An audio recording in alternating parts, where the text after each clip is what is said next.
À peu près un mois et demi après les événements dits des Jardins de l'Empereur, qui ont vu de jeunes racailles s'en prendre à ces pompiers, ces soldats du feu qui donnent leur vie pour en sauver d'autres, on ne peut que s'interroger sur le sens qu'il faut donner à ces événements et à ce qui se passe dans notre cité.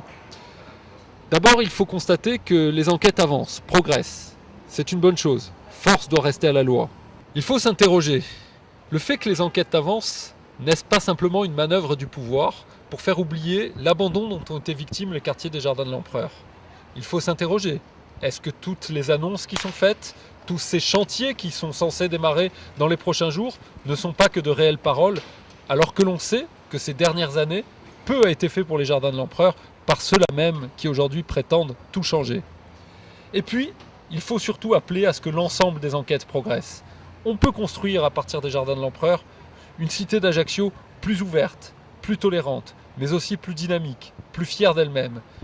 Une cité ajaxienne qui soit un exemple de modèle, un modèle urbain pour la Corse de demain.